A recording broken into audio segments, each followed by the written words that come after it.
Asia cup का final अब तय हो चुका है। 28 सितंबर को भारत और पाकिस्तान के बीच ये महामुकाबला खेला जाना है। इसका अंजाम क्या होगा ये तो अभी तक किसी को नहीं पता है, लेकिन ये मैच बहुत ज़्यादा दिलचस्प होगा, ये बिल्कुल साफ है। लेकिन इससे पहले पाकिस्तानी जो क्रिकेटर्स हैं या फिर पूर्व क्रिकेटर्स हैं वो अपनी प्रतिक्रियाएं दे रहे हैं। शोएब अख्तर का हमने आपको बताया किस तरीके से वो पाकिस्तान के जो खिलाड़ियों को नसीहत देते हुए नजर आए थे कि भैया अभिषेक शर्मा को आप बहुत जल्दी अगर आप पवेलियन लौटा दें तो कहीं ना कहीं इस मैच में पाकिस्तान के लिए दम आ सकता है, पाकिस्तान को एक बहुत अच्छी बढ़त जो है वो मिल सकती है। अब ये ज्ञान एक टीवी चैनल के स्टूडियो में बैठकर शोएब अख्तर देते हुए नजर आए थे।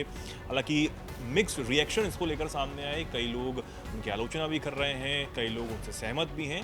लेकिन भारत के जो फैंस हैं, भारतीय खिलाड़ियों के जो फैंस हैं, वो कहीं ना कहीं शोएब अख्तर को ये बता रहे हैं कि भाई 2 बार तो आप हार चुके। इससे पहले आप ये कह रहे थे कि 200 अगर पाकिस्तान टीम बना लेती तो भी वो डिफेंड नहीं कर पाती। अब आप कुछ और कह रहे हैं। ठीक है, आपकी मजबूरी है, आप जो मर्जी कहते रहिए, लेकिन ये सब कुछ तो चल ही रहा था। दूसरी तरफ अब भारत के अंदर भी एक हलचल जो है इसको लेकर तेज होने लगी है।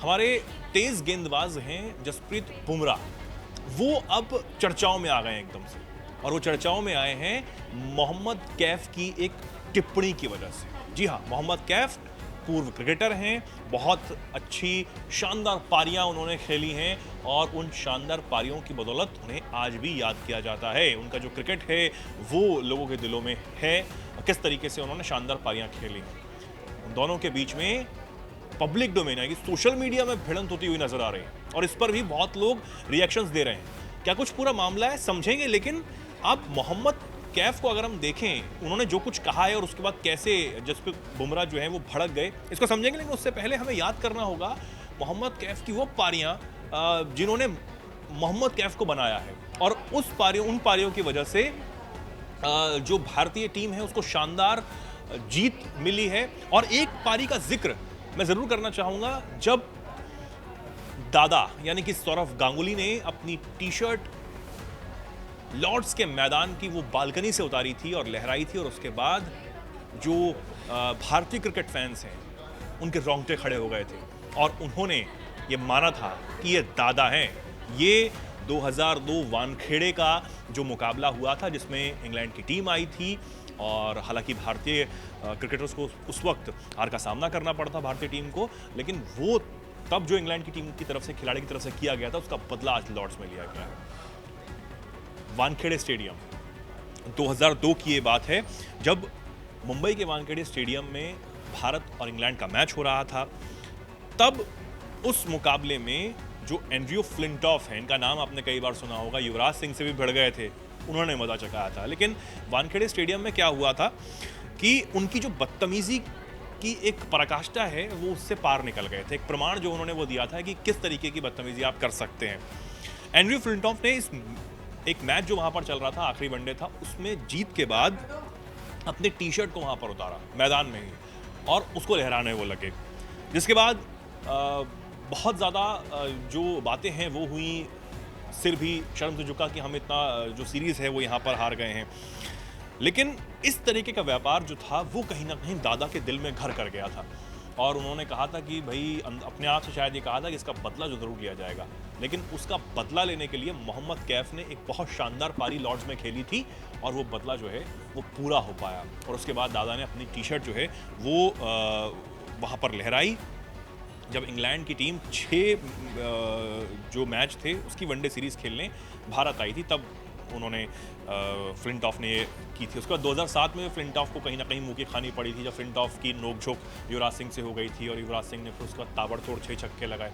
वो आज भी खूब याद किए जाते हैं। जो आज की पीढ़ी है, जो आज के क्रिकेटर्स को देख रहे हैं, जो युवा पीढ़ी है, वो कहीं ना कहीं अगर वो रिकॉल नहीं कर पा रही है तो शायद आपको आपके बड़ों से पूछना चाहिए, जो क्रिकेट प्रेमी हैं, जो फैंस हैं क्रिकेट के, जो डूब कर क्रिकेट को प्यार करते हैं, देखते हैं, फॉलो करते हैं, अपने पुराने खिलाड़ियों को याद करते हैं कि सचिन तेंदुलकर हो, युवराज हो, दादा हो, मोहम्मद कैफ हो, तमाम जो और खिलाड़ी हैं, अगर वो मैदान पे होते थे तो एक जलवा अलग होता था। तो उनसे आप पता कर सकते हैं कि किस तरीके का माहौल जो उस वक्त होता था। लेकिन इस वक्त भी चर्चाएं हो रही हैं। अब मोहम्मद कैफ का जिक्र करना इसलिए भी ज़रूरी था क्योंकि लॉर्ड्स में जब दादा ने अपनी टी शर्ट को उतारा था, तब जो मोहम्मद कैफ का जो स्कोर था, नॉट आउट वो थे और उन्होंने 87 रन बनाए थे 75 गेंदों पर। आखिरी ज़हीर खान आए थे, आखिरी 2 रन चाहिए थे, तब भाग के रन लिए गए थे 2 रन। तो वो भी एक चीज़ें हैं जो हमेशा के लिए दर्ज हो चुकी हैं इतिहास में, और एक हमेशा भारत को वो सुखद पल याद आते रहेंगे कि हमने किस तरीके का बदला जो है वो इंग्लैंड से लिया था, जो उन्होंने हमारी सरजमी पर आकर हरकत करने की कोशिश की थी। ठीक है, लेकिन अब चल क्या रहा है इसको भी जानना बहुत ज़रूरी है। एकदम से मोहम्मद कैफ क्यों भारत पाकिस्तान के बीच होने वाले फाइनल मुकाबले से पहले हाईलाइट में आ चुके हैं और क्यों बुमराह भड़क गए हैं, ये भी जानना बहुत ज़्यादा ज़रूरी है। तो दरअसल हुआ ये है कि मोहम्मद कैफ एक एक्स प्लेटफॉर्म पर पोस्ट करते हैं और वो लिखते हैं कि रोहित की कप्तानी में बुमराह आमतौर पर 1, 13, 17 और 19वां ओवर डालते हैं। वो बुमराह के बारे में यहाँ पर बात कर रहे थे। उन्होंने आगे वो लिखते हैं कि उन्होंने एशिया कप में सूर्य कुमार यादव की कप्तानी में शुरुआत में ही अपने स्पेल के 3 ओवर फेंके। बुमराह इन दिनों चोट से बचने के लिए शरीर के गर्म होने पर बॉलिंग करना पसंद करते हैं। वो कहीं ना कहीं उनकी एक तरीके से कहेंगे इंडायरेक्टली आलोचना करते हुए यहाँ पर नजर आ रहे थे। और फिर वो कहते हैं कि बचे हुए 14 ओवरों में बुमराह का 1 ओवर बल्लेबाजों के लिए बड़ी राहत है। हालांकि वर्ल्ड कप में मजबूत टीमों के खिलाफ इससे भारत को नुकसान हो सकता है। वहीं इसके बाद जो बुमराह हैं वो आते हैं मैदान में और उनका जो पोस्ट है वो रिपोस्ट करते हैं और अपनी बात कहते हैं। मोहम्मद कैफ पर कड़ी प्रतिक्रिया देते हुए वो लिखते हैं कि पहले भी गलत थे, अब भी गलत है। वो मोहम्मद कैफ को सीधे तौर पर गलत साबित कर देते हैं। लेकिन मोहम्मद कैफ इसके बाद भी अपनी प्रतिक्रिया देते हैं और अपनी प्रतिक्रिया में जो वो लिखते हैं आपको जानना वो भी चाहिए। उसके बाद मोहम्मद कैफ बुमराह का जो पोस्ट है वो भी रिपोस्ट करते हैं और लिखते हैं, कृपया इसे एक शुभचिंतक और प्रशंसक की क्रिकेट संबंधी टिप्पणी को ही समझें।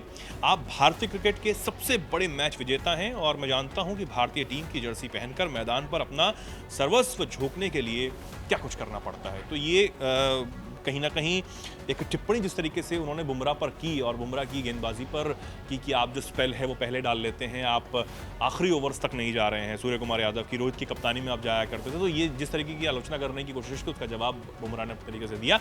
ये कुछ यहाँ पर इस मैच से पहले कुछ तलखियाँ नजर आई सोशल मीडिया पर। तो लोग फैंस जो हैं वो भी अपनी प्रतिक्रिया यहाँ पर दे रहे हैं, अपने रिएक्शंस दे रहे हैं कि भाई ये कैसे हो गया, ये कैसे बोल दिया, किस तरीके की बातें हो रही हैं।